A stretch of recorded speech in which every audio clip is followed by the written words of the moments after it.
Think of that satisfying crunch when you bite into an M&M, followed by smooth chocolate melting on your tongue.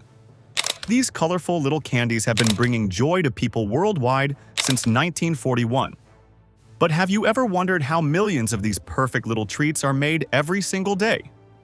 Today we're taking you inside the fascinating world of M&M production, where science meets sweetness in the most delicious way possible. Creating the chocolate. The magic starts with what's at the center of every M&M: pure milk chocolate. In massive steel tanks that could fill a small room, workers combine cocoa butter, milk powder, sugar, and finely ground cocoa beans. This isn't just any ordinary chocolate, though. The recipe has been perfected over decades to create a chocolate that melts smoothly in your mouth but won't turn into a gooey mess in your hands. The chocolate mixture gets heated to exactly the right temperature while giant mechanical arms stir it continuously for hours. Think of it like making hot chocolate at home, but on a scale that could serve an entire city. The stirring process, called conching, takes a really long time because it develops the chocolate's flavor and gives it that signature creamy texture that makes M&Ms so irresistible.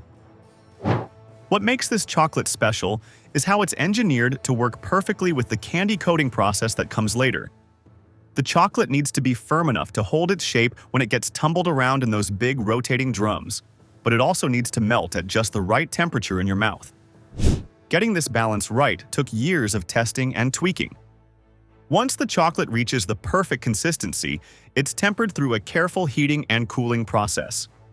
This step is absolutely crucial because it determines how the chocolate will behave throughout the entire manufacturing process. The tempered chocolate is then pumped through heated pipes to molding machines that shape it into tiny round centers. These little chocolate balls are perfectly uniform. Each one weighs exactly the same amount and has the same shape. They're about to become the heart of every M&M, and consistency is everything in candy making. The amazing panning process. Here's where things get really interesting. Those chocolate centers are about to go through a process called panning, which is basically like putting them in the world's most sophisticated washing machine. The centers are loaded into massive rotating drums called panning kettles, some of which are big enough that you could probably fit a small car inside them. As these drums slowly rotate, workers spray a mixture of sugar, corn syrup, and water onto the tumbling chocolate centers. The rotation ensures every single piece gets coated evenly, kind of like how a cement mixer keeps everything moving so it doesn't clump together. This isn't a quick process, though. It takes several hours and involves multiple coats. Each layer needs to dry completely before the next one is applied, building up that signature hard shell layer by layer. The whole panning area looks like something from a science fiction movie. There are dozens of these big drums rotating at different speeds, each one at a different stage of the coating process. Some drums are just starting with fresh chocolate centers, while others are finishing up their final coats. The sound is incredible too. Imagine the gentle rumbling of dozens of giant washing machines all running at once. Adding the colors. Now comes everyone's favorite part: the colors. M&Ms get their vibrant appearance through food-grade dyes that are sprayed onto the candies during the final stages of panning. The original colors were brown, yellow, orange, red, green, and violet. But over the years, the color palette has evolved based on what customers want and special seasonal themes. The coloring process happens in separate batches for each color. This is important because you can't have colors mixing together accidentally. Workers divide the white-coated M&Ms into different panning drums, and each drum gets its own color treatment.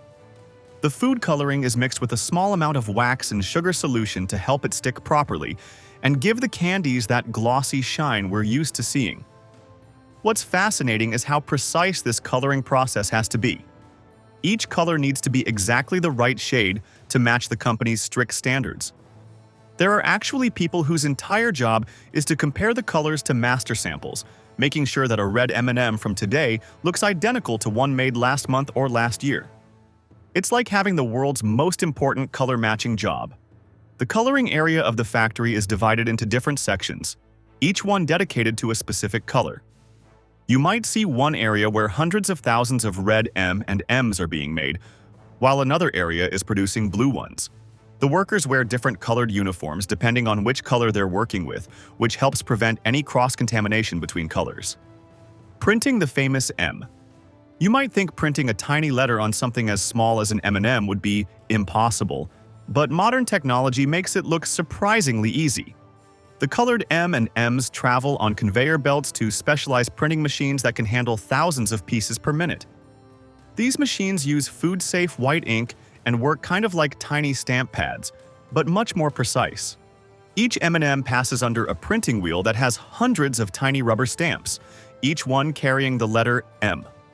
The timing has to be absolutely perfect. The candy needs to be in exactly the right position when the stamp comes down. It's like trying to stamp a letter on a marble while it's rolling down a hill, except these machines do it thousands of times per minute without making mistakes.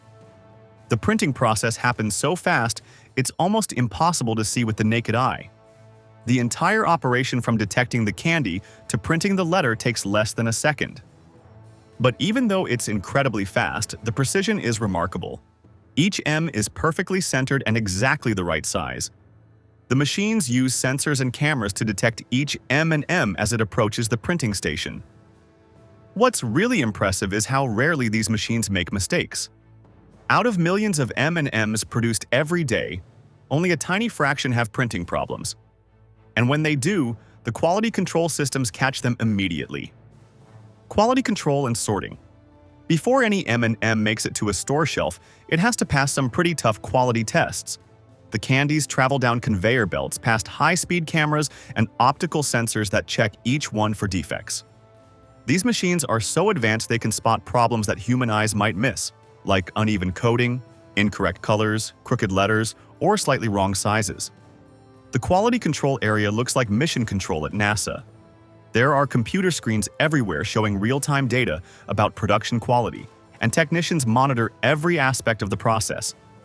Any M&M that doesn't meet the incredibly strict standards gets blown off the conveyor belt by jets of compressed air and sent back to be recycled into new chocolate. But technology isn't the only thing ensuring quality. Workers also do random taste tests throughout the day, because even if an M&M looks perfect, it needs to taste perfect too. These taste testers have trained palates and can detect even tiny differences in flavor or texture that might indicate a problem with the production process. The approved M&Ms then go through sorting machines that separate them by color and size. This is important because each package needs to have the right mix of colors that customers expect. The machines use optical sensors to identify each color and direct the candies into different chutes. It's like having a super-fast, never-tiring person sorting a massive bag of mixed M&Ms, except these machines can sort thousands of candies per minute. Final packaging and distribution. The final step is getting these perfect little candies into packages that will keep them fresh and crunchy until they reach your hands. M&Ms are packaged in everything from small individual bags to large sharing sizes, and each type requires different specialized machinery. The packaging machines fill bags with precisely measured amounts. Those small bags contain exactly the right number of M&Ms, counted and weighed to make sure customers get exactly what they're paying for. The bags themselves are made from special materials that keep moisture out and freshness in. As the M&Ms flow into each bag, machines shake them gently to ensure they settle properly and don't leave too much empty space. The bags are then sealed using heat, creating an airtight barrier that keeps the candies fresh for months while they wait on store shelves. The packaging area is a symphony of movement and precision. Thousands of bags are filled, sealed, and labeled every hour, then organized into boxes for shipping.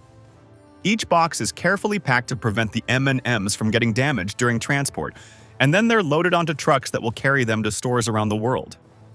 The next time you reach for a handful of these colorful treats, you'll know exactly what went into making each one perfect.